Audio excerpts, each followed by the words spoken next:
Dear friends, it's a joy to meet you even through this video, bringing the Word of God to bless your week. We have been meditating on the question, how to hear the voice of God. Many of us, we desire to hear the voice of God. There are many people who ask, I want to hear God. I want to hear God speak to me. How can I hear the voice of God? So we have been meditating from the Word of how can we hear. Last week I shared with you of the three different levels in which God takes His Word and how He trains us to hear His voice. The milk level, where He cleanses us. We know the power of His cleansing, and our hearts become sensitive. The bread level, where for every day, for every need, we look to God and God speaks to us. And then the strong meat level, where He sends a word and makes us a blessing to others. Today, I want to take you through something which will also bless you.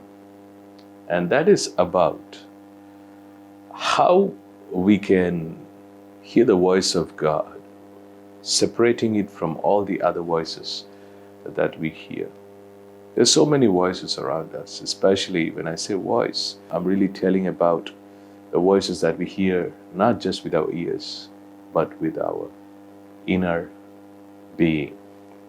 For example, the thoughts. I believe every thought is a voice. Now, we perceive a lot of voices, just how we hear different voices outside through our ears. For example, you take musical instruments, there is the stringed instrument like guitar, violin, piano. Then there is the percussion instrument like drums, tabla. Then there is the wind instrument like saxophone, flute, etc. So, when a musician or a musical expert listens to a rendition, a music album, a song in which music is played, he can say, he need not see the instrument, but he can say, this is guitar, that is saxophone, that is this instrument. Why? He's able to separate. He is able to recognize the sound of each instrument. So also we hear many voices, even in our inner being. The voices of the world, what comes from the world. Then the voices of, our own voices. For example, that's the challenges. How am I going to overcome this problem? How am I going to meet this need? So it's our own voices. Then the voice of the devil or the enemy. Even Jesus heard Satan speaking to him in the three temptations. And even in heaven, the enemy went to speak against Job and against Simon Peter. And that Jesus talks about it in Luke 22, that he prayed for Peter, that his faith may not fail. So, the enemy's voices can be heard. That is voice of fear, voice of discouragement, a voice of frustration, a voice of bitterness. So all these come from the devil. Then there is the voice of God, the Spirit of God. And the difference is, while all other voices are heard in the mind, the voice of God is heard in our spirit. Because it says in 1 Corinthians 6:17 that as we are children of God, He who is joined with the Spirit of God is one spirit. So the Holy Spirit comes to us, and our spirit becomes one with His Spirit, and He speaks from our spirit. And now, where is a place from which the Spirit speaks? So when I'm, it is a heart. When I mean the heart, it is not just a human heart. The Bible says, out of his belly shall flow rivers of living water. It is somewhere in that place. Though we cannot locate it physically, but when somebody is deeply disturbed, they say, my stomach is churning. And also real joy, it comes from the innermost part, innermost being. So God speaks from the Spirit, and the other voices are heard in the mind. So when you're able to differentiate between the mind and the Spirit, you can differentiate between the voice that comes from the mind, the voice that comes from the Spirit. And one of the things that we need to know, if we need to hear the voice of God, is, God's voice is a still small voice. 1 Kings 19, 11 and 12. We see Elijah the prophet being asked by God to walk all the way across the wilderness from Beersheba to Horeb, which is the other name for Sinai. It's a range of mountains, and walking for 40 days. Now, Elijah was threatened by the queen Jezebel, so he had a lot of fear. But through the 40 days, this mighty prophet had every other voice become silenced, and he reached Horeb after 40 days. And it was there God meets with him. Verse 11, 1 Kings 19. And he said, go forth and stand upon the mountain before the Lord. And behold, the Lord passed by, and a great and strong wind rent the mountains, break in pieces the rocks before the Lord. But the Lord was not in the wind. So first, God sends His wind, which can break the mountains. Just imagine the speed. I don't know how many miles per hour, how many hundreds of miles per hour. It was huge noise. But the scripture says God was not in the wind. In other words, God did not speak in the wind. Elijah did not hear anything from the wind. And then, but the Lord was not in the wind. And after the wind, an earthquake. But the Lord was not in the earthquake. Now comes the earthquakes. Again, a lot of noise. Earthquake also, because the ground can shake, and a lot of sound it makes. But I think it is lesser in sound, lesser in intensity of volume than the wind. And the Lord was not in the earthquake. Elijah did not hear God there. And after the earthquake, a fire, but the Lord was not in the fire. And after the fire, a still small voice. Now, when the earthquake passed, then fire came. And when fire comes, there's also a sound, a burning sound. But that's not as strong and loud as a storm. It's not as loud as an earthquake. So it was like step by step, God was calming Elijah down to a place. And God was not in the fire. Then finally, he heard a delicately whispering voice. That's what the scripture says. A still small voice. That's a whisper. It's a beautiful translation. A delicately whispering voice. That's what my Bible tells me in margin. So when somebody whispers, and you need to hear that whisper, you are calm. We're recording in this place to send you this word. And I tell you, this is quite a calm place than the rest of the rooms, because so that the whole signal comes in without any disturbance. You can hear it clearly. It's so calm that even if somebody puts a pin down, it's going to be heard. Now that's calmness, and that kind of calmness we need to develop in our lives. And that is not just physical calmness, though obviously, essentially, we need to take time every day to become calm, go before God. And that is the reason when they say the quiet time, it's not just you are quiet, you're quietening your mind so that you can hear the voice of God in your spirit. So God wants you to quieten your mind so that He can speak from your spirit. And His spirit voice is a whisper. We know what is a whisper. It is a very small, still voice. I want to encourage you to do this every day.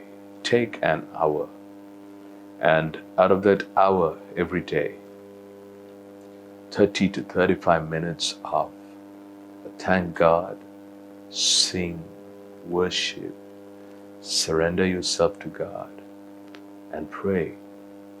And after that time, by that time your mind has calmed down. There's no other noises, voices inside your mind. Then you take the Bible and ask God, speak to me. And you read your Bible for the next 20 minutes. You will hear God's voice. You'll be able to understand the Word of God. And also you develop the tendency that even throughout the day, God will whisper from your heart. Because once you become a child of God, God continues to speak. He continues to speak from your heart, from your spirit. You know, you are in His family. He is your Father, and He'll be speaking to you every day, many times a day. And when your mind is calm, you can hear the voice of God from your spirit. And you develop this tendency. What happens is any time during the day, any day of the week, any time, whenever God speaks from your heart, you know there is something that is God is trying to tell me. So you stop, you listen to that voice. You know that it is the voice of God. And then you walk according to that voice. You listen to that voice. You obey that voice. You act on that voice. You believe that voice. Your life becomes supernatural. I tell you, God will do that for you. So here, when Elijah heard the still small voice of God, his second innings started. I should say that way, like in cricket. So he began to do mighty things for God even after that. I pray that this word will come to pass in your life in a greater dimension, that you'll begin to hear the voice of God. And I want to pray with you right now that God will bless you with that grace that'll help you to calm your mind, that you will hear, you will recognize, you will understand when God speaks from your heart. Father, we thank you for this beautiful day. Thank you for speaking to us through your word. Your word is a lamp unto our feet. It is a light unto our path. Thank you, Lord, for helping us to understand the different voices that arise in our mind, but how it is important to calm down and to focus on the delicate whispering that comes from our hearts when you speak to us, because it is that voice that carries our future, that carries our destiny, that carries our breakthrough. I pray, Father, even as your children commit themselves today to spend that quality time with you every day, Lord, I pray you will help them to reach that place, that the mind will be calm and the Spirit will speak. You will speak to your children and they will recognize your voice in their hearts. We thank you for speaking to us today, and I pray that this week to come will be a blessed week, a week where your children will begin to receive the ability to hear you every day of their lives. I release supernatural breakthroughs in Jesus' name, supernatural guidance in Jesus' name. Thank you, Father. In Jesus' name we pray. Amen. Amen. May God bless you richly. I know as you follow these guidelines, you're going to see mighty things. Maybe you missed the last message. I want you to go and listen to it. And for that, you can go to the YouTube, and we have started a new channel by name Paul Moses Ratnam. So in that YouTube channel, you get all English messages. So please go and listen, subscribe to it. You'll get those messages. These messages also are available in FCC space Trichy. These addresses are there. The details are there on the screen. Please introduce our channels to others, and they can be blessed. Invite your friends to watch this even next week when we go on live. I want to introduce you my book, which the Lord enabled me to write graciously, by name Winning by Resting, available on Amazon and BarnesandNobles.com. Please check, and you can get the book. It's about how to overcome the struggles in personal prayer and how to be a victorious person in life through the power of prayer. Now, it's available as hardcover, softcover, and the ebook, which you can download. You can simply download and read. Please get it and read and be blessed. Introduce it to your friends. May God bless you. We'll see you again next week. If you are looking for answers amidst life's challenges, Winning by Resting by Pastor Paul Moses Ratnam. No one can comprehend the beauty of an answer from God. An engaging book on how to unleash the power of resting. Real turnaround stories of real people that will inspire you to live above the natural and help you rise from the struggle in personal prayer. Seize your destiny beyond the pain of the past. Hear the voice of God in your spirit. Be in charge of the miraculous. Cultivate the practice of prayer. Available in hardcover, paperback and ebook. Get your copy at Amazon, Barnes & Noble, Westbow Press and fountainofcompassion.org.